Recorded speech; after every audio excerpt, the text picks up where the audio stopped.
Hello friends. Joy Rider Fin में आपका स्वागत है।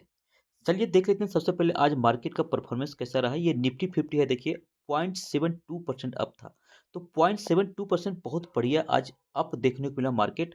हालांकि उसके बाद भी मार्केट देखिए 22,000 लेवल को क्रॉस नहीं कर सका। तो 22,000 का जो रेजिस्टेंस है वो अभी भी इसके लिए एक मतलब अभी भी काम कर रहा है। और 22,000 के अगर इसको क्रॉस करके ऊपर कुछ दिन सस्टेन कर लेता है तो हम उम्मीद कर सकते हैं एक रैली ऊपर की तरफ आएगा जो कि इसको 23,000 की तरफ लेके जाएगा। लेकिन आज जो मूवमेंट जो दिखा 0.72%, इसमें सबसे बड़ा जो मैन ऑफ द मैच कह सकते हैं कि सबसे बड़ा रोल अगर की सेक्टर रहा तो वो देखिए रहा आईटी सेक्टर और कुछ हद तक ऑटो सेक्टर। आईटी सेक्टर देख सकते हैं, आईटी सेक्टर आज में 2.92% का ग्रोथ दिख रहा है, लगभग 3% का ग्रोथ था। और इसका बहुत बड़ा वेटेज होता है निफ्टी 50 में, इसलिए निफ्टी 50 भी काफी अच्छा इसमें ग्रोथ दिख रहा है। फाइनेंशियल सेक्टर देखेंगे, फाइनेंशियल सेक्टर आज बिल्कुल निराश किया, फाइनेंशियल सेक्टर ज़्यादा कुछ रहा नहीं। ऑटो सेक्टर भी 1.5% की तेजी दिखी। तो ऑटो सेक्टर, निफ्टी, आईटी ये दो लीडिंग सेक्टर थे जिसके कारण जो मार्केट में उछाल दिखा। इसके पीछे चलिए समझते हैं रीजन क्या था।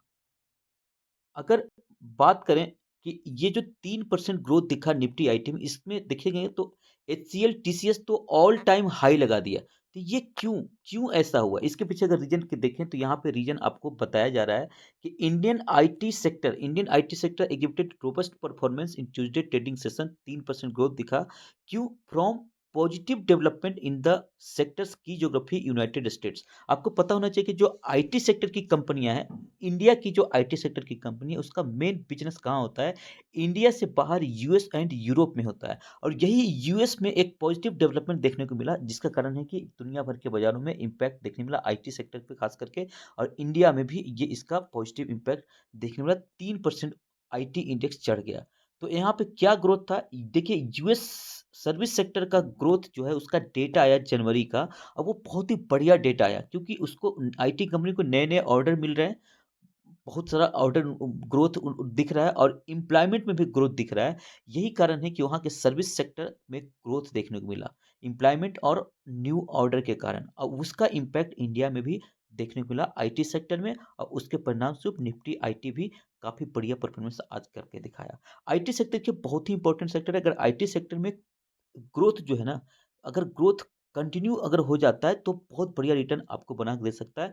आईटी सेक्टर वो सेक्टर है जो आपको मल्टीपल रिटर्न कम समय में देने में सक्षम है। बट ये काफ़ी समय से चला नहीं है, देखना है कि ये ग्रोथ कंटिन्यू होता है या ये भी कुछ इंतज़ार ही करेगा। तो देखना है, आईटी सेक्टर में इंतज़ार चल रहा है। कभी भी ग्रोथ इसमें बूम बूम वाली ग्रोथ जो होता है ना, मल्टीपल रिटर्न वाली, वो आ सकती है। उसका वेट ही कर रहे हैं। बस ठीक है, पॉजिटिव एक डेवलपमेंट आया है, इसका हमें स्वागत करना चाहिए। एक और इम्पोर्टेंट खबर आज की देखिए, ये प्राइम मिनिस्टर नरेंद्र मोदी जी ना आज इन्होंने एक बहुत इंपॉर्टेंट घोषणा कर दिया है। क्या घोषणा किया है?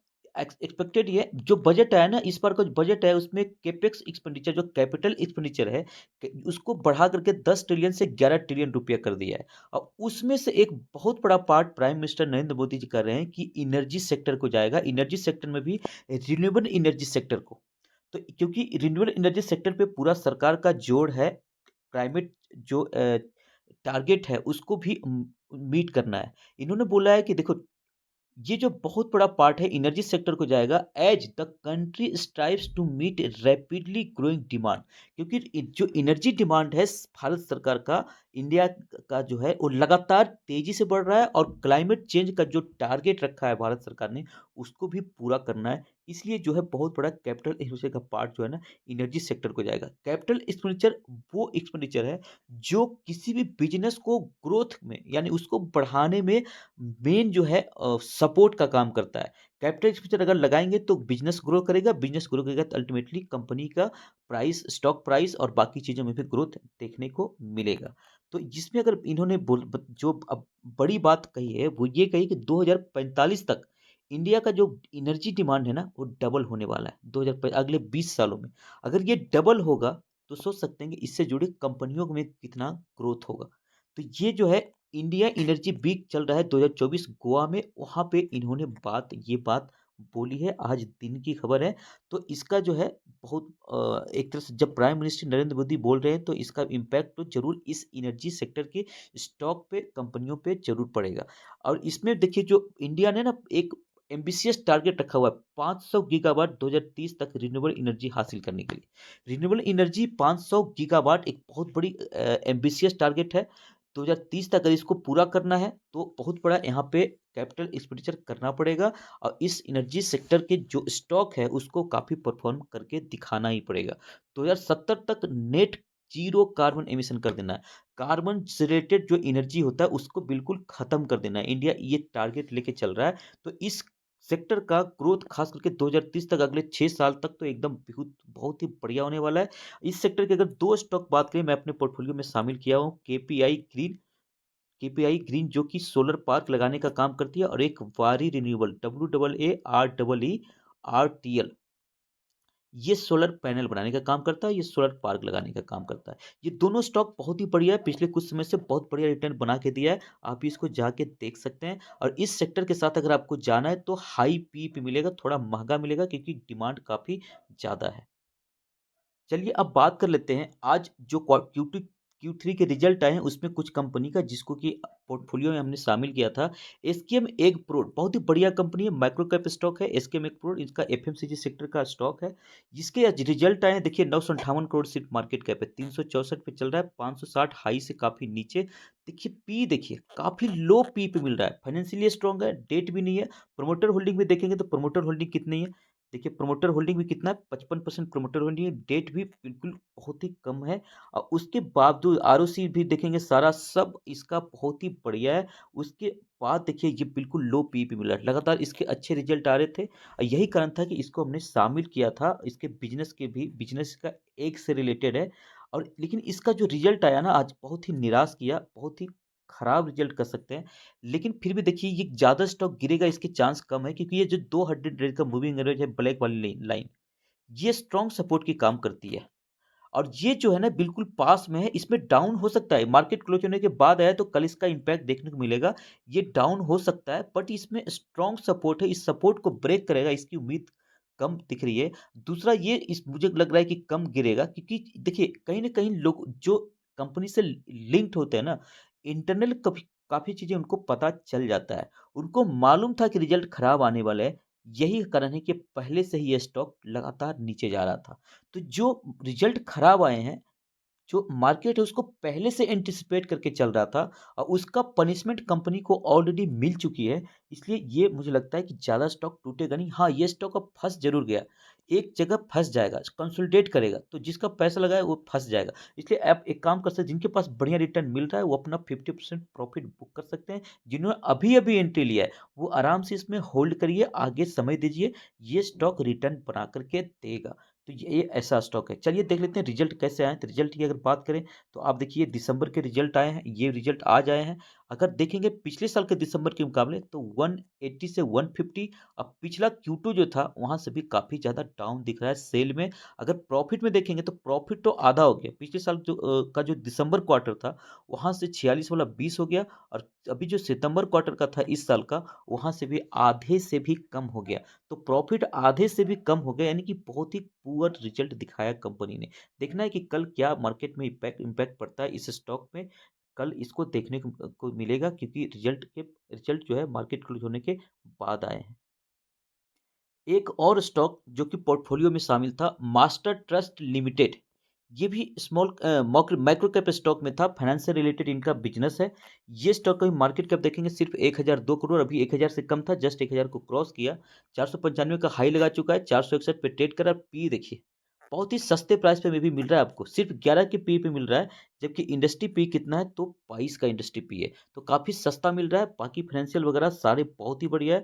प्रमोटर होल्ड देखिए 74% है और ये स्टॉक भी अगर देखेंगे तो बहुत बढ़िया ऊपर भाग रहा है। आप देख सकते हैं ये जो येलो वाला लाइन है ना, 50 डेज का मूविंग एवरेज है, ये भी सपोर्ट का काम करता है। इस सपोर्ट के आसपास ही मिल रहा है, हाई से अभी भी डाउन मिल रहा है। और रिजल्ट इसके आज आए हैं, बहुत कमाल का रिजल्ट दिखाया कंपनी ने, सिर्फ इस क्वार्टर का नहीं बल्कि हर क्वार्टर लगातार गजब का रिजल्ट दिखाते जा रही है। आप देख सकते हैं 87, 91, 92, 120 और 124 हर क्वार्टर में सेल्स में कैसे ग्रोथ दिख रहा है। ऑपरेटिंग प्रॉफिट में देखेंगे तो 32, 33, 37, 46 और 53, तो 32 वाला 53 हो गया जो है एक साल के अंदर अंदर, पिछले दिसंबर से इस दिसंबर आते आते। तो बहुत ही बढ़िया इसका रिजल्ट आया है। 19 वाला देखिए नेट प्रॉफिट कितना हो गया? 28 हो गया। तो इसके रिजल्ट बहुत ही बढ़िया सुपर रिजल्ट कह सकते हैं। स्टॉक बहुत ही बढ़िया है, अभी भी बाइंग ज़ोन पे है क्योंकि लो पी पे है, हाई से नीचे मिल रहा है। तो ये स्टॉक को ज़रूर आप कंसीडर कर सकते हैं। आने वाले समय में बहुत अच्छा रिटर्न बना के देने में पूरी तरह सक्षम है। आज का लास्ट स्टॉक जिसके बारे में डिस्कस करना चाहूँगा वो है कैम्स। कैम्स बहुत ही बढ़िया स्टॉक है, मिड कैप स्टॉक है। इनका जो मेन बिज़नेस है ना, जितने म्यूचुअल फंड कंपनी है, सबको asset management services, digital services provide यही करती है। मार्केट लीडिंग या मोनोपोली वाला बिज़नेस है इनका, कंपटीटर कोसों दूर है। ये देखिए ये इसके साथ ये यही है कि 46 के पी पे मिल रहा है, इंडस्ट्री पी से भी काफ़ी हाई मिल रहा है, मतलब हाई पी पे है, बाकी इस स्टॉक में हर चीज़ बढ़िया है, इसलिए जो हाई पी पे पहुँच जाता है तो इम्प्रूवमेंट थोड़ा स्लो हो जाता है और रिस्क भी हो जाता है। आप देख सकते हैं यहाँ पे इसका ग्रोथ जो है ना, रिटर्न जो है बहुत स्लो करके जा रहा है। तो ये जो मतलब तूफ़ानी अंदाज में नहीं जा रहा है। 2100 का स्टॉक था 1 साल पहले और अभी 2100 से 2900 फिर भी क बहुत बढ़िया रिटर्न बना के दिया है। धीरे-धीरे ही सही लेकिन बढ़िया रिटर्न बना के इस स्टॉक ने भी दिया है। इसके आज रिज़ल्ट आए, रिज़ल्ट कैसे आए? रिज़ल्ट की अगर बात करें तो रिज़ल्ट देखिए, रिज़ल्ट अच्छे आए हैं। लगातार ये भी स्टॉक बढ़िया रिज़ल्ट दिखाते जा रहा है। 233 वाला 269 हो गया। बट रिज़ल्ट अच्छे आए, हर क्वार्टर में अच्छे से रिजल्ट आ रहे हैं, सेल्स देख सकते हैं आप। लेकिन रेट ऑफ इंटरेस्ट जो रिजल्ट है ना, जो ग्रोथ रेट ऑफ ग्रोथ है, वो बहुत स्लो है, यानी कि बहुत धीरे-धीरे इसमें ग्रोथ दिख रहा है। प्रॉफिट में भी देखेंगे तो 104 वाला 123 ही हुआ है। हर क्वार्टर में ग्रोथ आपको दिखेगा बट ग्रोथ बहुत स्लो है। यही कारण है कि रिटर्न भी, स्टॉक भी धीरे-धीरे ऊपर जाता हुआ दिख रहा है। तो ये स्टॉक के रिजल्ट अच्छे आए हैं। लॉन्ग टर्म में हमें क्या चाहिए? हमें साल में 20 से 25% चाहिए। अब वो बना के देने में ये स्टॉक सक्षम है बिल्कुल। यूनिक बिज़नेस है, मोनोपोली वाला बिज़नेस है। जिनके पास है आराम से होल्ड कर सकते हैं। इसकी मैं एक और अपडेट जो देना चाहूँगा वो ये है कि ये इसके साथ देखिए दिसंबर 2023 का इसका शेयर होल्डिंग पैटर्न भी डिक्लेयर किया कंपनी ने। ये जो 19.87 जो प्रमोटर होल्डिंग था, वो पूरा प्रमोटर अपना शेयर होल्डिंग बेच के निकल गया है। लेकिन ये गया कहाँ? ये देखिए एफआई के पास में भी गया है, 38 वाला 47 हो गया, डीआई के पास भी 16 वाला 23 हो गया और पब्लिक की भी शेयर होल्डिंग बढ़ा है, 25 वाला 29% हो गया। तो पब्लिक के पास 29% हो गया, पब्लिक के पास अभी भी जो शेयर होल्डिंग है ना, वो भी मैनेजेबल है, इसलिए बहुत ज़्यादा रिस्क की बात तो नहीं दिख रही है। ऐसा नहीं होता कि 0% कर दिया तो कंपनी बर्बाद होगी, अब तो कंपनी टूट जाएगा। ऐसा होने के चांसेस कम है क्योंकि कंपनी बहुत स्ट्रांग है, बिज़नेस बढ़िया है। 0% होना कोई बुरी बात नहीं, बहुत अच्छी-अच्छी कंपनी का 0% है। बात करें एचडीएफसी बैंक, कमाल का स्टॉक है। आईसीआईसी बैंक, सबका इसमें भी देखेंगे तो आपको प्रमोटर होल्डिंग 0 दिखेगा। फेडरल बैंक, ये 0 दिखेगा। और भी स्टॉक है, आईटीसी, बहुत ही बढ़िया रिटर्न भी बना के दिया है। ये भी स्टॉक बढ़िया है, इसके भी देखेंगे प्रमोटर होल्डिंग 0 है। तो स्टॉक बर्बाद हो गया क्या? बर्बाद तो नहीं हुआ। ऐसे ही 0 होना बर्बाद नहीं होना होता है। तो ये आप ज़रूर देखना है कि आगे किस तरह से कंपनी चलती है। मैनेजमेंट ने डिसीजन लिया है ज़ीरो करने का, तो कुछ सोच करके ही लिया होगा। स्टॉक काफ़ी बढ़िया है। तो धीरे-धीरे ही सही लेकिन ये रिटर्न बना कर के देने में सक्षम है। चलिए आज की जानकारी आपको कैसी लगी? आप ज़रूर बताएँ और वीडियो अगर अच्छी लगी तो लाइक करिए, शेयर करिए, चैनल को सब्सक्राइब करिए। थैंक यू, धन्यवाद।